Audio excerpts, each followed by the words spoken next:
community can support our MAPI by supporting the advocacy work that we're doing to change policies and laws that especially impact poor communities. So things like clean slate legislation, bail reform, the Child Tax Credit Act, the child care, changes in child care systems, the reimbursement rates for low-wage jobs that are, reimbursed by Medicaid or by state funding, helping us to address the benefits cliff so that people can have access to benefits longer as they are trying to, make moves to have more productive lives. So a lot of advocacy work, I'd say learning and understanding what poverty means in our community, who's poor, what the challenges are they have with being poor, whether it's lack of transportation, extra supports that are needed as people, are trying to get fully employed, the limits of maybe the educational system and the impact that it has on being able to access decent jobs. Like, how can community members help? They can help by trying to address in their own way the institutions and the structures that have policies that have held people back.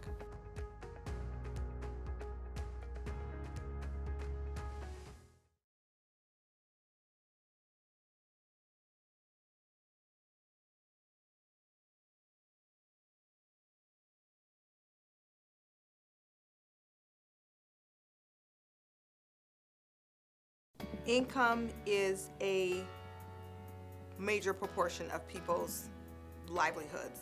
How people make money is mostly through income, and it's through jobs. And so we need jobs to pay a fair, livable wage in order for people to be able to live a productive life. Our MAPI is advocating for a starting minimum wage of $15 an hour. Our Level Up champions have committed to that, and we will continue to encourage them to continually raise their minimum until we get to a point where the livable wage is a standard in our community.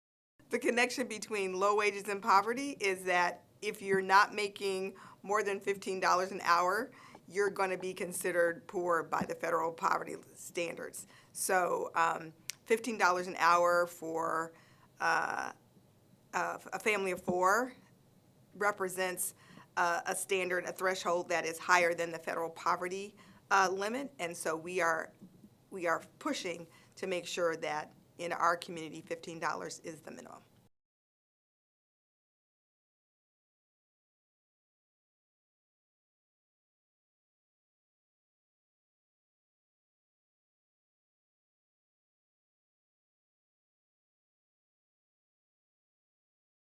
We've had such great response from our community in general. We started this campaign officially last summer, and we were trying to get the 10,000 residents' wages lifted to $15 an hour. We thought that it was a stretch goal. We weren't sure if we were going to be able to make it, but by the end of the year, we'd actually gotten 11,260 residents' wages raised to $15 an hour. So we exceeded our expectations, and we had more than 75 organizations self-report that they were indeed Level Up champions and wanted to be noted as such. So our initial intent was exceeded, and our initial goal was exceeded, and we are looking forward to having doubling that by the end of this year.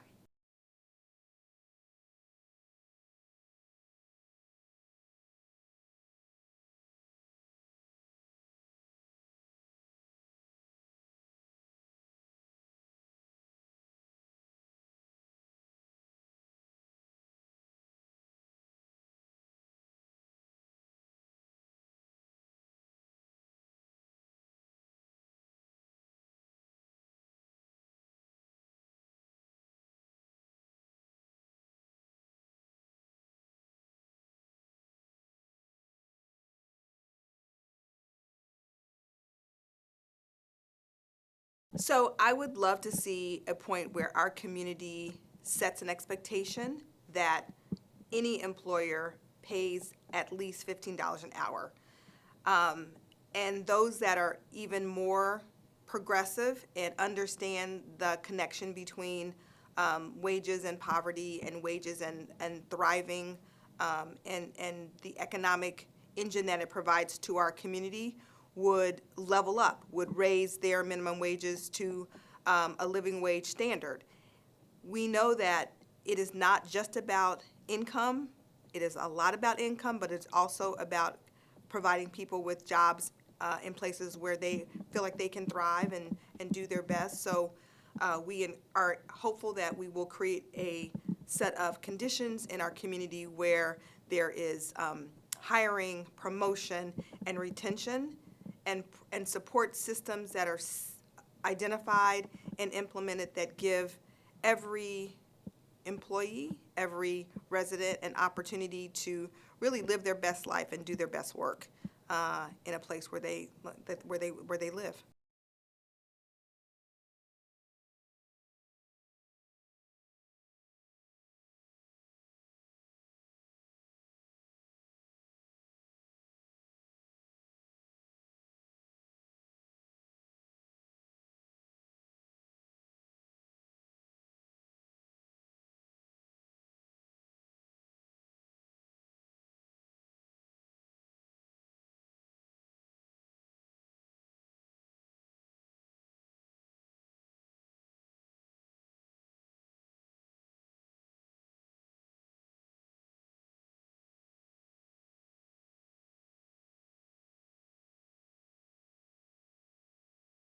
So our MAPI has three guiding principles. One of them is around building and supporting our community.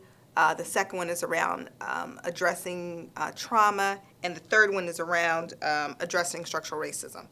It is very important that these principles guide the work that we do, so that we understand the connection between structural racism and poverty, knowing that as we know that in our community, Black and brown residents are more likely to be poor than white residents are, and that we know that some of the systems that we have built are biased against Black and brown people.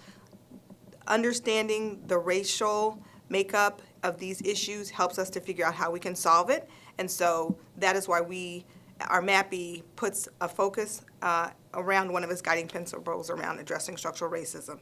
We also know that we want our community to be healthy, and we want people to want to be in healthy, strong neighborhoods. And so figuring out how do we build neighborhoods, strong, healthy neighborhoods, is a second principle that we are very focused on. And then the other principle that is important to us is that around addressing trauma, in that we know that the problems in our community around poverty have been built up over decades or hundreds of years of trauma that has sat in our families through generations, and that generational trauma impacts families not only today but in the future.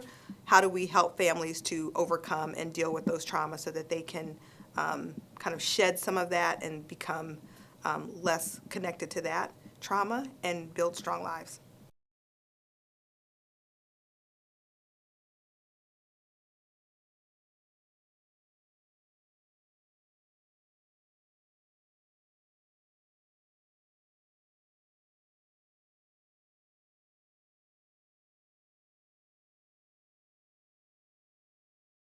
I was like, this is so badass.